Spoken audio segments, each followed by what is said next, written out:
El presidente de Rusia, Vladimir Putin, ya está en Vietnam luego de su histórica visita a Corea del Norte. En un artículo del periódico del Partido Comunista de Vietnam, Putin agradeció la postura de ese país en relación con la guerra de Rusia en Ucrania. La calificó como balanceada y destacó la disposición de Rusia y Vietnam para estrechar la cooperación binacional en materia económica y hasta de investigación nuclear.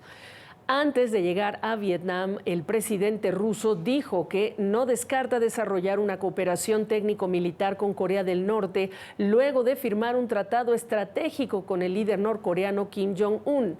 Este acuerdo prevé la prestación de asistencia mutua en caso de que uno de los dos países sea atacado. Putin dijo que las negociaciones con Pyongyang serán beneficiosas para la amistad mutua y fortalecerían la seguridad en toda la región.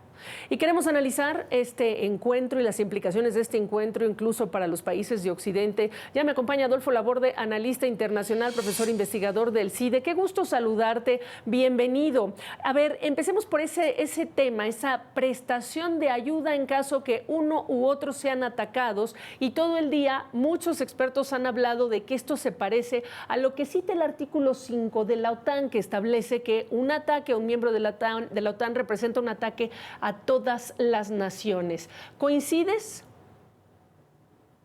Bueno, es una versión nueva de lo que hace muchos años se denominó el Pacto de Varsovia. Vámonos un poco más atrás, en donde había este acuerdo de ayuda y de seguridad mutua entre la Unión Soviética y algunos países de Europa del Este. Pero bueno, ahora estamos en Asia en varias coyunturas. Me parece que sí se parece, pero también hay que entender que dentro del contexto de Asia-Pacífico existen también acuerdos de seguridad mutua entre Estados Unidos y algunos vecinos incómodos para Corea del Norte y para Rusia. Tal es el caso del propio Japón y el propio Corea del Sur. Entonces, en este contexto lo tenemos que analizar porque así como se están dando conflictos en Europa Central, en el caso de la guerra entre Rusia y Ucrania, perdón, también hay conflictos no declarados, guerras de baja intensidad en el contexto de Asia-Pacífico.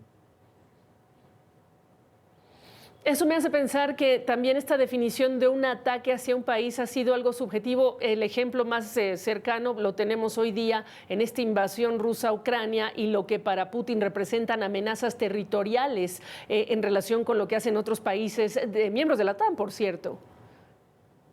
Sí, efectivamente, gran parte de este conflicto que observamos en el contexto entre Rusia y Ucrania es precisamente el miedo o la precaución por parte del gobierno ruso de que las fronteras se muevan hacia una mayor cercanía hacia su frontera, porque es histórica la repercusión que esto podría tener no solamente pues la amenaza, la incorporación de Ucrania a la OTAN, que es muy complicado que se dé eso, sino que también hay otros actores como Polonia, que está muy cerca de Rusia y que es parte de la OTAN. Entonces son varios elementos que tenemos que entender y que en el contexto de Rusia, pues se está tratando de tener mayores aliados, ahora que hablemos de la visita a Corea del Norte, y por supuesto una serie de escudos para poder tener una especie de disuasión ante eventuales conflictos en el futuro cercano. En el contexto de Corea del Sur, del eje de países de Occidente, ¿qué representa no solo la visita y la pompa y la circunstancia de la misma, pero este acuerdo militar? Es un empoderamiento para Corea del Norte y una preocupación muy grande para Corea del Sur, porque hay que recordar que hubo una guerra en la península de las Coreas hace muchos años, duró 3 años, del 50 al 53, y hubo un armisticio.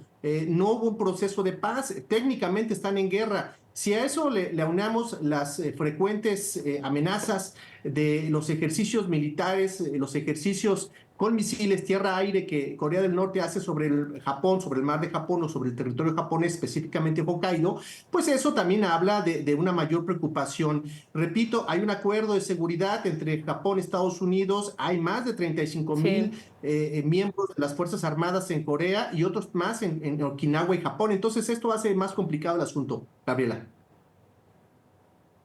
Por supuesto. Ahora, ¿qué quiere específicamente Vladimir Putin? Algunos periodistas de investigación han sugerido que lo que quiere Putin, además de armas, pues son espías directamente de Kim Jong-un. ¿Coincides? Bueno, hay una estrategia de aumentar las capacidades de inteligencia. Por supuesto que eso es parte ya del acuerdo, el intercambio de información de inteligencia, sobre todo en países como Corea del Sur, ya lo comenté, en algunos territorios del Pacífico, y por supuesto también es un escudo para poder, nuevamente me gusta utilizar la palabra disuadir, a que se abra un frente en el Pacífico. Aquí hay otro país que tiene que entrar en el tema de la geopolítica, porque Rusia y Japón tampoco tienen un acuerdo de paz, siendo que Rusia invadió unas islas del territorio norte de las Kuriles y técnicamente también están en guerra. Entonces, Rusia con este ejercicio no solamente pone a pensar a los estrategas o los geoestrategas de estadounidenses, coreanos y japoneses en este frente, sino que también abre las posibilidades de establecer nuevos lineamientos de cooperación militar, nuclear, que eso es preocupante porque Claro. Corea del Norte tiene la capacidad técnica de hacer llegar pues ojivas nucleares a cualquier parte del Pacífico. Por supuesto. Ahora incorporemos, Adolfo Laborde, el factor Donald Trump de llegar a la presidencia, a la Casa Blanca, en relación con estos dos líderes de quienes a quienes ha descrito con elogios, por cierto. Bueno, sería una aproximación, ya conocemos el estilo de Donald Trump, disruptivo completamente, seguramente se enfocaría a una relación personal, como ya lo tuvo en las reuniones que tuvo con el señor Kim Jong-un hace algunos años, seguramente visitaría al señor Putin y eso pues le daría pues una capacidad en términos de política exterior para poder tener juego con estos dos líderes, pero eso no significa que tanto Corea del Norte como Rusia abandonen sus intereses nacionales en términos de seguridad, que es mantener a raya a los miembros de la OTAN y, por supuesto, defenderse, como ellos lo explican, de pues los intereses europeos y norteamericanos en el contexto de una Rusia independiente, así lo llama él. Quedó clarísimo. Adolfo Laborde, qué gusto saludarte. Gracias por tu análisis. Hasta luego.